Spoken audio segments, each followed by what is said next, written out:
Hi, I'm Winter and I love Pokemon. You. You. You.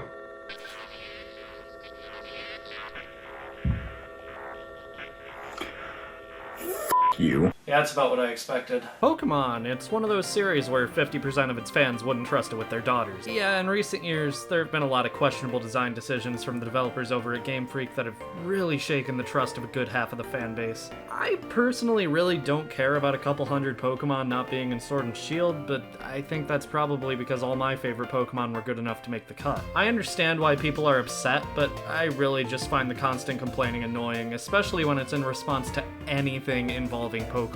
Some people got mad that they made a game to help kids brush their teeth. How many teeth are getting cut from this fucking game? So I want to take it all the way back to the beginning to find out how the Pokemon community got to be the way it is. How did this translate to this? Pokemon was created by a small company called Game Freak, founded by Satoshi Tajiri. Game Freak used to be a magazine about video games that he and his close friend Ken Sugimori distributed. There were lots of motivations behind Pokemon, but one of the most noteworthy inspirations is Dragon Quest. Satoshi Tajiri wanted a rare item in Dragon Quest II, and his friend was lucky enough to get 2 of them. Tajiri wished they could trade items, and that led to trading being a feature in Pokemon. And oh boy was trading a feature in Pokemon. In fact, it was the main point in all the advertising for the games. Pokemon was being released in a set of 2 games, red version and green version if you lived in Japan, and red and blue over here in the States. Each version would have small differences in what Pokemon you could find in which area, but they were also compatible with each other, incentivizing you to trade with your friends via the Game Boy Link cable to get the ones you're missing. This led to an incredibly successful marketing campaign that led to Pokemon Red and Blue becoming some of the best-selling video games of all time worldwide.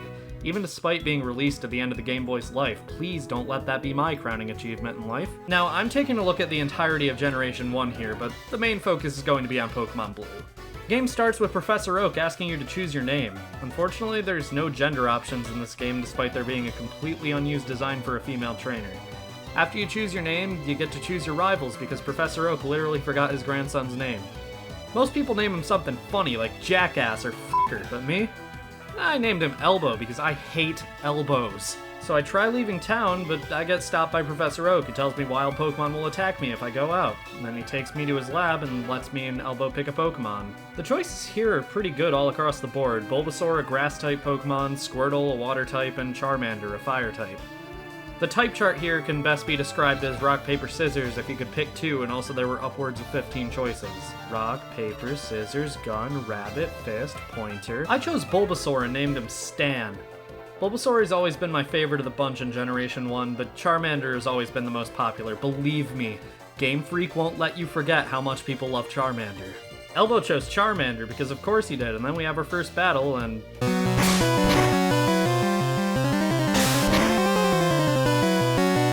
yeah, these aren't great. Battles in Generation 1 are so slow. Not as slow as in some future games, but they are slow. Move animations can take forever here, and usually they don't even feel necessary. Granted, some attack animations are really cool, like Surf or Blizzard, but I just can't get past how sluggish they are. I also really don't like the sprite art in these games. Most of the art we got in Red and Blue is the updated stuff from the Japanese Pokemon Blue, which fixed glitches and redid sprites from Red and Green. The issue is, look at Charizard. Why is he like that? Why is Coughing's face below the skull and crossbones? Where is Ghastly's body? Why is one of Execute's eggs so much bigger than the rest? Why is Ivysaur on 2 legs? Why does Pinsir look so confused? Why does Tangela look the way he does? Arcanine looks like he knows something I don't, and I don't like it. Why isn't Brock wearing a shirt? Speaking of Brock, he's a gym leader. Gym leaders are the 8 main bosses throughout the game outside of Elbow. They specialize in 1 type each, although some use a few types thanks to the fact that any Pokemon can have 2 types. Brock, the first gym leader, is a user of rock and ground types and hater of shirts. He's easy to take down as long as you didn't start with Charmander. Second is Misty, who uses water types. Again, easy as long as you didn't start with Charmander. Third is Lieutenant Surge, the Lightning American. Why does America canonically exist in this game? Colonization! Fourth is Erica. She uses grass types and also is really, really weak. Then there's Koga. His gym is annoying, but he makes Venusaur into a killing machine if you win. The next 2 gyms can be fought in any order. I personally went with Blaine first, whose fire types are almost as bad as his quiz questions. No, it doesn't! This is bullshit! Sabrina uses psychic types and is way too strong because, as I said before, the developers didn't think about balance when deciding the battle system. Finally is Giovanni, who you fight 3 times throughout the game. He uses ground types and is easily swept with any water types at all. Overall, the lineup of gym leaders here is okay.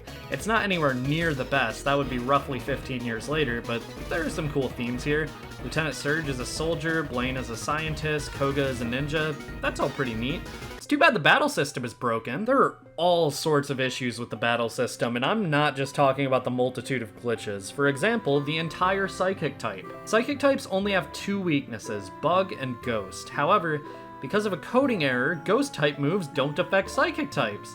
Even if they did though, it wouldn't matter. One only does damage equal to its user's level and the other's pathetic. Bug has a similar issue. There are approximately 2 attacking bug type moves, Leech Life and Twin Needle.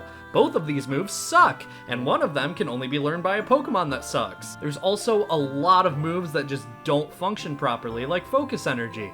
It was supposed to multiply the critical hit rate by 4, but the developers forgot what a multiplication sign looks like and made it divide by 4. Oh, and speaking of critical hits, they're based on the speed stat in this generation. If you have a fast Pokemon with Slash, then say goodbye to not getting critical hits. This fact makes Persian nearly unstoppable once it learns Slash at level 50, because it always goes first, always gets a critical hit, and always gets the same type attack bonus. And oh boy, this isn't even mentioning the bullshit you had to put up with outside of battle. Only around 25 slots in the bag in this game. If you find an item and you're out of space in the bag, you either have to use something, throw something away, or run all the way back to a Pokemon Center to deposit stuff in the PC and hope to God that you'll remember where you found the item you ran back to make room for. The walking speed at the start of the game is what you're stuck with for the entire game. There's no running shoes. You get a bicycle to go way faster later on, but that comes with the price of making wild Pokemon way more common. Why can you use cut to cut down tall grass in this game? This isn't a complaint, it's just weird. Why is the Safari Zone such a pain in the ass? Why does the dojo in Saffron City say gym on it?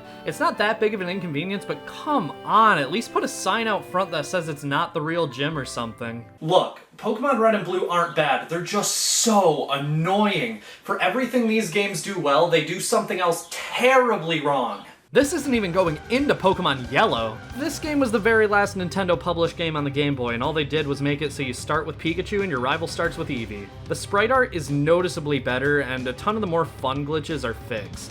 Pikachu also follows you around, and some wild Pokemon locations are moved to be more accurate to the anime. But starting with Pikachu sucks! If you didn't catch a Nidoran, you're pretty much out of luck against Brock, who literally only uses a type that's completely immune to electric and resistant to normal. Yeah, I'm really not a fan of the Game Boy games. I think they're okay, but there's just so much to find annoying about them. So let's move on to the spin-offs! Pokemon Pinball, it's Pokemon and it's pinball. What more do I need to say? Nothing. That's literally all there is to say. Pokemon Puzzle League, it's Tetra's attack with a Pokemon skin. This one actually got the anime's voice actors to reprise their roles, and that's impressive for more reasons than one. Most Nintendo 64 games couldn't even handle voice acting, let alone full-on anime cutscenes like this. Pokemon Puzzle Challenge is similar, but for the Game Boy Color. Hey You Pikachu is a game where you can talk to Pikachu with a Nintendo 64 microphone if you're lucky, but guess what? Chances are, you're not lucky. The Pokemon Trading Card game got its own RPG on the Game Boy. I've never cared for the TCG, so I don't know what's going on, but this game is pretty beloved among actual TCG players. Pokemon Snap lets you take pictures of around 60 Pokemon, and you can even take them to Blockbuster to let them print off low-res stickers of some of your in-game photos. They also mimicked this in the Wii Virtual Console version by letting you send photos to your Wii message board, which is pretty cool. And finally, there's Pokemon Stadium. This game had a lot of hype for being the first game to really let you see your Pokemon in 3D. You could use the Nintendo 64 Transfer Pack to actually transfer your team directly from your Game Boy game. However, on its own, this game doesn't have much to offer other than the minigames. Some of these are really fun, but some of them are also really thundering dynamo. You know, I really don't like Generation 1. There's just not a lot I find enjoyable here, but for what it started and what its legacy has contributed to gaming as a whole, I feel it deserves a ton of respect. Are the games perfect? Oh god, no. But for the time they released, these games defined a generation. They created a massive community and friendships and other sentimental bullshit. So all I have to ask now is this. Can you at least see where I'm coming from when I say that I, personally, don't really enjoy these games? You. You. you. I am so utterly disrespected by that. Fuck you.